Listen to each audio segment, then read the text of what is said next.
오늘 저녁에는 하나님이 미워하시는 죄, 음행이라는 제목으로 말씀을 함께 나누려고 합니다.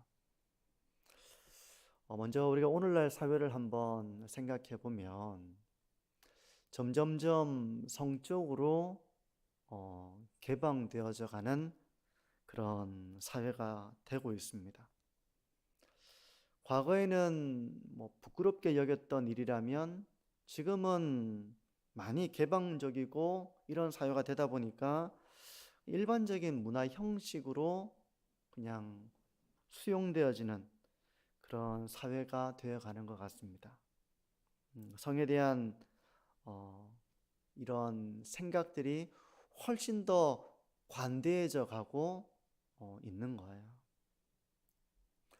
과거에는 동거를 한다 이런 것이 어른들이 보실 때는 있을 수가 없는 일이었고, 그런 일이 있다 하더라도 몰래 숨겨서 이렇게 하는 경우가 있었다고 한다면, 오늘날에는 동거를 하는 것에 대해서 사람들의 어떤 생각이, 거부감이 많이 없어지고 있다는 것입니다. 지금은 이제 집을 구해서 사는데 혼자서 집을 이렇게 월세를 내고 사는 것보다는 마음에 맞는 사람과 같이 집을 구해가지고 사는데, 동거라는 형태가 이제 그런 식으로도 쉽게 이루어질 수 있는 그런 사회가 되고 있는 것입니다. 근데 이제 이런 분위기가 이 서신이 기록되던 당시 고린도 지역도 비슷한 면이 있었습니다. 고린도 지역은 매춘이 상당히 발달한 곳이었습니다. 특히 이제 종교적인 매춘이 활발하게 이루어지고 있었습니다. 종교적인 매춘 이렇게 하니까 그게 뭔가 이렇게 생각될 수 있는데요. 신전에서 일을 하는 사제죠. 신전에서 일을 하는 여사제가 있는데, 그 여사제와 하룻밤을 보내는 것이 하나의, 그것이 그 이방 신앙에서는 그게 신에게 기쁨이 되는 그런 일이 되었던 것입니다. 그게 이제 그 신앙적인 일로서 여겨졌다는 것입니다.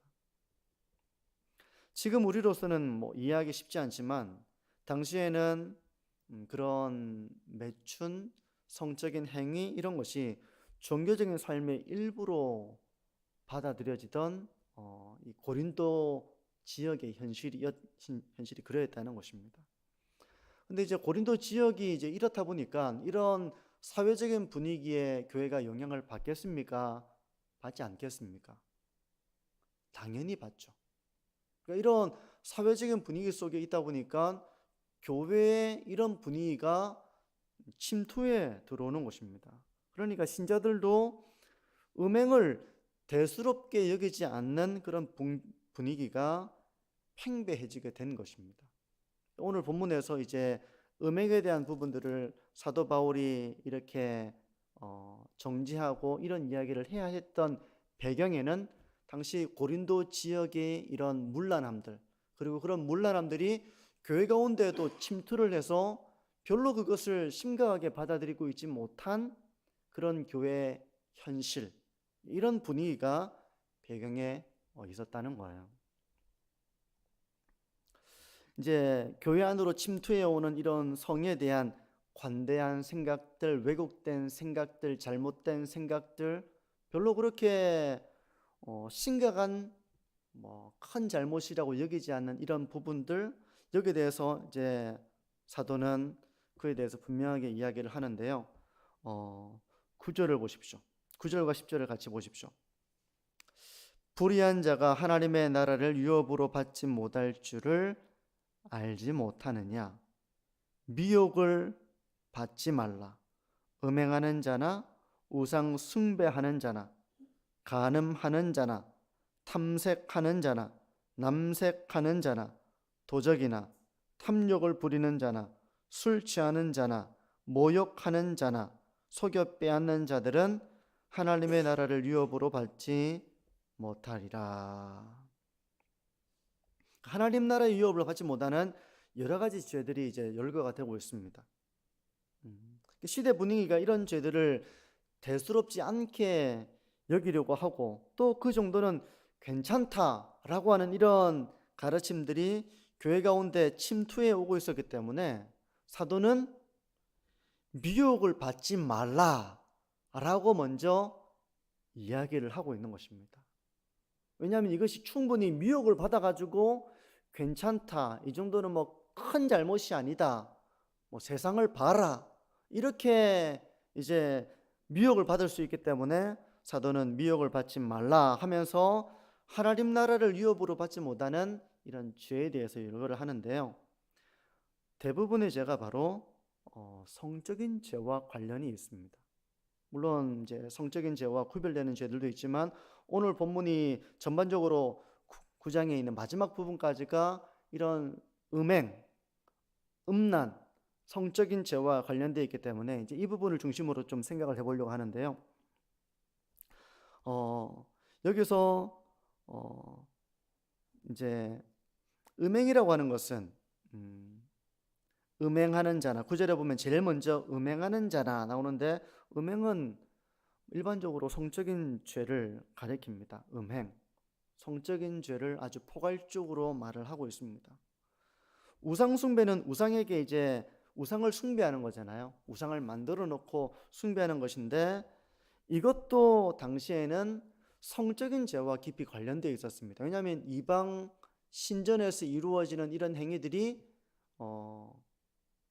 성적인 죄를 동반하는 경우가 많았기 때문에 그렇습니다. 이제 여사제들이 있고 거기서 하룻밤을 보내고 하는 이런 죄들이 같이 연결되어 있는 것이죠. 그리고 탐색은 성을 파는 남성을 가리키고요. 이 남색은 남자끼리 성관계를 하는 그런 동성애를 의미하는 것입니다. 대부분 이제 성적인 죄에 대해서 동성애도 나오고요, 우상 숭배하는 그런 종교적인 그런 성적인 죄도 나오고요, 음행, 간음, 이런 성적인 죄들이 이렇게 나옵니다. 근데 이런 죄들이 하나님 나라의 유업을 받지 못하는 죄라고 사도는 말을 하고 있는 거예요. 그러면 당시 고린도 교회는 왜 이런 음행을 가볍게 생각했을까? 왜 이런 음행을 가볍게 생각했을까? 당시 고린도 지역이 이제 그런 사상이 이제 문화적인 배경이 있었기 때문에 이런 이제 이런 문화적인 모습들이 교회로 침투해온 면도 있었고요. 더 적극적으로는 음행을 가볍게 여기도록 하는 그런 잘못된 신앙 사상이 이들 가운데 있었기 때문에 그런 것입니다. 잘못된 신앙 사상, 대표적인 이단으로 영지주의를 말할 수 있는데요.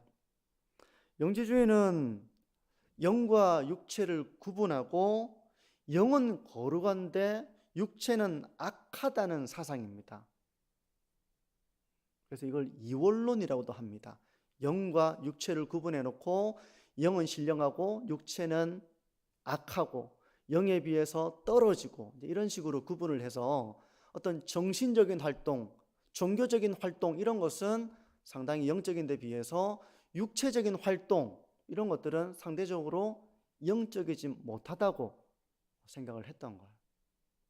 그런데 우리 한국 교회도 이런 영지주의 사상의 영향을 받은 바 있습니다.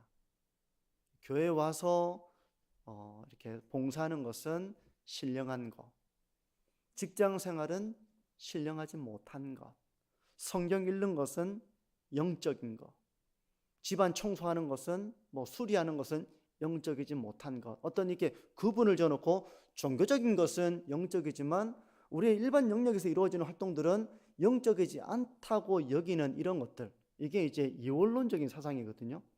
영지주의의 영향을 받은 것입니다. 근데 우리는 그렇게 구분하지 않잖아요. 우리가 직장 생활을 한다 하더라도 그것이 바로 내가 선교사로 파송된 자리이고, 내가 이 자리에서 빛과 소금과 같이 사는 것이 영적인 일이며 하나님을 기쁘시게 하는 일이라는 그런 신앙을 가지고 우리가 모든 일을 하는 거잖아요. 집에서 하는 청소조차도 영적인 일이 될 수 있는 거잖아요. 가족을 사랑하고 나에게 맡겨진 이 일들을 통해서 잘 가꾸고 내가 섬기고, 이것이 사랑의 마음으로 하는 것이라면, 또 성실하게 그 모든 일들을 주님께 하듯 내가 하는 것이라면 그것은 영적인 일이 되는 것이고 하나님을 기쁘시게 하는 일이 될 수 있는 것입니다. 근데 이제 이런 이원론적인 사상이 들어와서 영은 거룩한데 육체는 악하다라는 생각이 이제 들어온 것입니다. 근데 영지주의는 두 가지 극단적인 사상으로 발전을 했습니다. 교회 역사 가운데서. 하나는 극단적인 금욕이었습니다. 극단적인 금욕. 육체는 악하기 때문에 육체를 죽여야 한다는 것입니다. 육체를 죽이는 방법이 뭐냐면 극단적인 금욕이에요. 잠도 안 자고 제대로 먹지도 않고 이런 육체에 필요한 것들을 철저하게 금욕해가지고, 왜냐하면 육체는 악하기 때문에 육체를 고생스럽게 하는, 고행이죠, 고행. 교회 역사 가운데는 이런 극단적인 금욕을 통해 가지고 영적인 삶을 살려고 했던 운동들이 있었습니다. 영지주의 영향이 이제 이런 것으로 나타났다는 것입니다. 당시 이게 이제 첫 번째 극단적인 금욕이고요. 두 번째는 또 하나의 두 번째 방향은 이 영지주의가 극단적인 쾌락을 추구하는 것으로도 나왔습니다. 영지주의는 하나지만 이게 두 가지의 방향으로 나왔다는 거예요. 하나는 극단적인 금욕, 하나는 극단적인 쾌락, 이렇게 나왔다는 것입니다.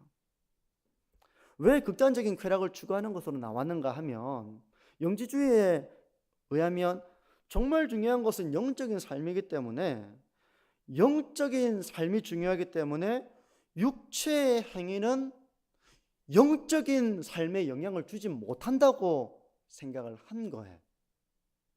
그래서 한편으로는 극단적인 금욕이 나왔지만 한편으로는 육체적으로 아무렇게나 살아도 이게 나의 영적인 삶에 영향을 주지 못한다라고 생각을 했다는 것입니다. 그래서 이 영지주의는 이런 두 가지 방향으로 영향을 줬어요. 교회 역사 가운데에서. 아마도 고린도 교회는 이 후자의 영향을 받은 것으로 생각이 됩니다. 구원은 믿음으로 받는 것이기 때문에 행함의 문제를 가볍게 본다는 것입니다.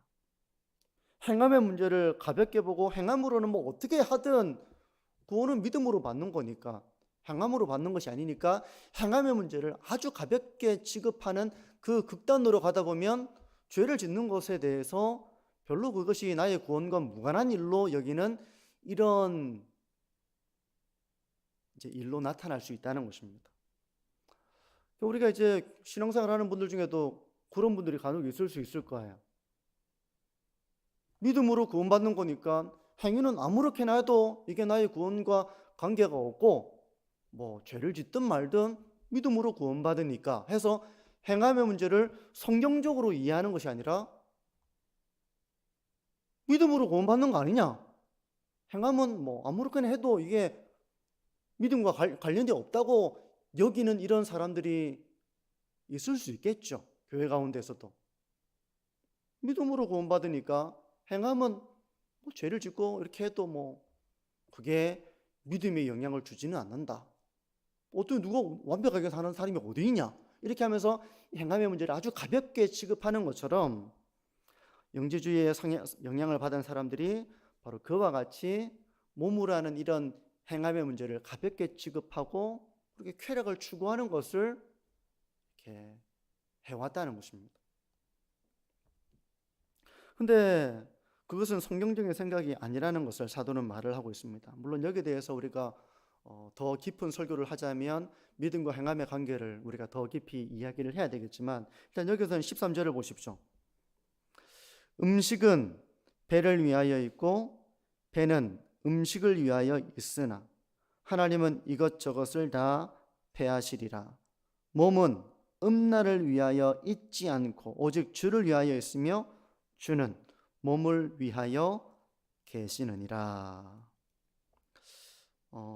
이게 그냥 읽어보면 무슨 의미인가 이렇게 생각이 될 수 있습니다. 13절 전반부를 보시면요, 음식은 배를 위하여 있고 배는 음식을 위하여 있으나 라는 이 표현이 있는데요, 이것은 당시 고린도 사람들이 즐겨하는 말이었다고 해요. 당시 고린도 지역은 이 말을 즐겨했다고 합니다. 그러니까 표면적으로는 음식을 보고 구경만 한 사람이 어디 있습니까? 음식이 있다는 것은 그 음식을 먹어서 배를 채우려고 음식이 있는 것이고, 그죠? 네. 배는 음식을 먹어야 하잖아요. 아무것도 안 채우고 배가 있는 것이 아니라 음식을 채우고 소화시키고 힘을 얻도록 배가 있는 것처럼 지극히 상식적인 말입니다. 음식은 배를 위하여 있고 배는 음식을 위하여 있다. 상식적인 말인데요. 근데 당시 고린도 교회 신자들은 이런 식욕에 대해서 이렇게 생각한 것처럼 성욕도 그렇게 생각했다는 것입니다. 마치 식욕을 가지고 음식을 먹는 게 죄가 되지 않는 것처럼 성욕을 가지고 그것을 해소하기 위해 이루어지는 음행을 그렇게 잘못된 것이라고 여기지 않았다는 것입니다. 너 배고프면 밥 먹잖아. 그게 뭐 잘못이니?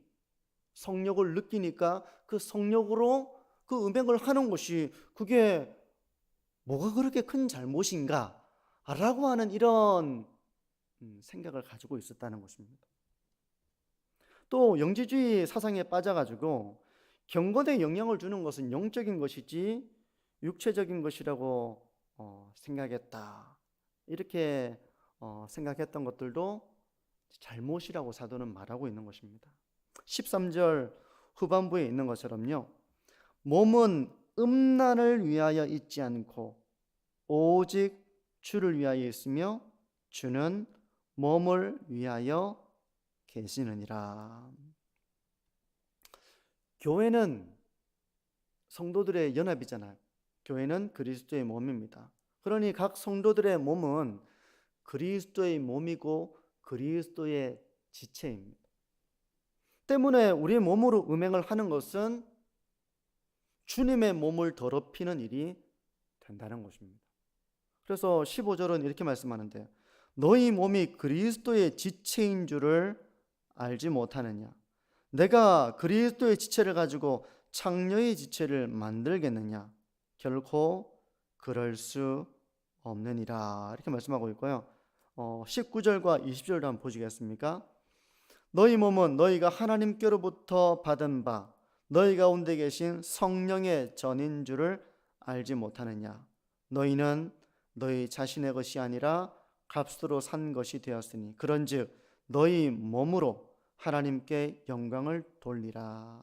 영지주의 사상에 의하면 몸으로 하는 일들은 나의 영적인 것에 관련이 없고 영적인 삶은 우리가 영적인 삶으로 이루어지는 것이기 때문에 육체적인 활동과 크게 관계가 없다라고 하는 생각을 가지고 있었는데요. 사도는 이 몸으로 하나님께 영광을 돌려야 된다. 그렇게 말을 하고 있는 것입니다. 이 말씀을 좀 우리가 좀 살펴보면서 묵상하면서 이 말씀을 좀 우리 삶 가운데 좀 묵상해보고 적용해보려고 하는데요. 비록 오늘날 우리 사회는 고린도 교회와 상황이 같지는 않습니다. 이방 신전에 가서 이렇게 또 어떤 영주주의 사상에 의해 가지고 우리가 음행을 가볍게 취급한다거나 그러지는 않지만 이미 오늘날 개방된 이 세상의 성문화는 교회 안으로 들어오고 있습니다. 세상의 사상과 문화와 이런 것들이 이제 방송을 통해서 텔레비전 방송을 통해서 흘러나오고 있고 많은 사람들이 그런 이야기를 들으면서 그런 방송을 보면서 웃으면서 이제 그런 이야기를 하고 하는 가운데서 별로 죄의식이나 문제의식 없이 그 엄격함을 잃어가고 있는 사회를 우리가 살아가고 있는 것입니다. 우리가 이제 이런 가운데서 이제 음행을 우리가 어떻게 이해할 것이냐. 우리가 성령으로 거듭난 사람은 음행을 저지를 수 있습니까? 없습니까? 없습니까? 성령으로 거듭난 사람은 음행을 저지를 수 없습니까? 다윗은요? 거듭나지 못했습니까? 구원받지 못했습니까? 그러니까 역사 가운데 보면 성령으로 거듭나고 하나님의 자녀가 되었음에도 불구하고 원칙적으로는 죄를 지을 수 없는 하나님의 의로운 자가 되었지만 실제적으로는 죄를 짓죠. 그것처럼 성령으로 거듭났다 하더라도 음행을 저지를 수 있습니다. 근데 음행을 저지르면 하나님 나라 유업을 받을 수 없고 받은 구원을 잃어버리는가? 그렇게 말할 수는 없겠죠. 그 유명한 다윗도 음행을 저질렀고 오늘날에도 정말 회심하고 거듭난 성도임에도 불구하고 성적인 죄를 저지르는 사람들이 있을 것이라고 봅니다. 정도의 차이만 있을 뿐 성적인 유혹과 죄에서 자유로운 사람은 한 사람도 없을 것입니다. 어떤 사람은 행동으로 옮겨서 명백하게 죄로 드러나기도 하겠지만 어떤 사람은 행위는 옮기지 않지만 마음으로 음욕을 품어서 사람들이 볼 때는 죄를 짓지 않았지만 하나님이 보시기에는 마음으로 음욕을 품은 것만으로도 간음을 한 것이다 라는 말씀처럼 그 누구도 나는 한 번도 마음으로도 허물이 없이 살아왔다 라고 말할 수 있는 사람은 없을 것입니다.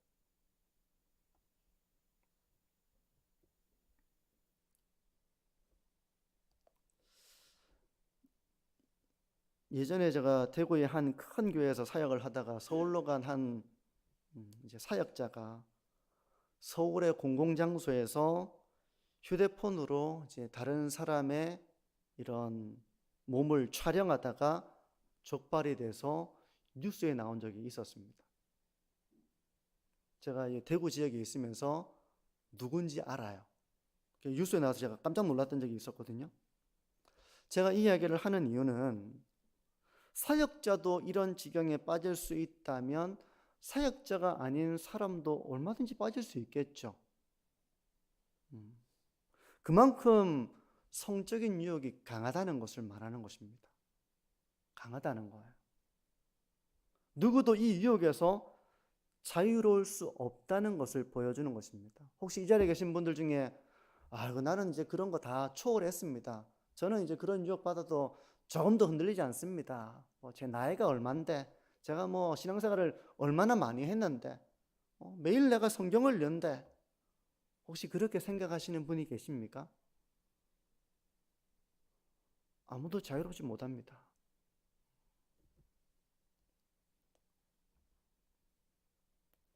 우리는 성적인 죄와 싸워야 합니다. 세상이 성에 대한 개방적인 관념을 가지고 있고 마귀는 이제 그런 걸 이용해서 거듭난 성도를 향해 미혹합니다. 괜찮다. 그거 괜찮다. 별로 큰 죄 아니다. 네가 배고파서 밥 먹는 것처럼 네가 그런 성적인 욕구를 가지고 있다는 것은 지극히 정상인 것이다. 남들도 다 그렇게 살아가는데 하면서 이 정도는 괜찮아 라고 마귀는 유혹합니다. 근데 성도는 이런 현실 속에서 진리의 말씀을 붙잡고 성적인 죄와 싸우고 죄를 죽이는 삶을 살아가야 하는 거예요. 먼저 우리가 기억해야 되는 것은 음행은 식욕처럼 해소해도 되는 문제가 아니라는 것입니다. 음행은 자신의 마음을 더럽히는 일이며 주님의 몸을 더럽히는 일이 됩니다. 음행에 빠져 있는 사람, 그 마음이 정결하지 못한 것입니다. 음행에 빠져 있는 사람은 주님의 몸을 더럽히는 것입니다. 이게 심각한 죄라는 것을 우리가 먼저 인식해야 됩니다. 안 그러면 마귀는 괜찮다고 얘기하기 때문에 그래요. 자꾸 이것을 타협하게 만드는 것입니다. 성도 여러분, 우리가 정결한 마음을 잃지 않기 위해서 기도해야 됩니다. 정결함을 잃어버린 마음, 죄로 더럽혀진 마음, 이런 마음으로는 신령한 은혜를 담아내기가 참 어렵습니다. 더욱이 죄의 특징은 그것이 바로 습관화가 된다는 것. 습관화가 된다는 것입니다. 죄라는 것은 처음에는 심각하지만 점점점 그것이 반복이 되면서 익숙해지고 습관화가 되고 나중에 무뎌지게 된다는 거예요. 바늘도둑이 소도둑 된다. 그럼 무슨 말입니까? 처음에는 바늘로도 벌벌 떨어지만 나중에는 바늘 훔치고 뭐 훔치고 하다 보면 소도 훔칠 수 있는 것이 죄의 특징이잖아요. 성적인 죄도 그렇습니다. 근데 성령께서는 성도가 이렇게 되지 않도록 역사하십니다. 성령께서는 우리를 고아와 같이 버려두시는 것이 아니라 성도가 이런 죄의 습관화가 되지 않도록 말씀을 통해서 책망하십니다. 그러니까 성도들이 우리가 성경을 읽다가 이렇게 막 회개가 되는 이유가 뭡니까?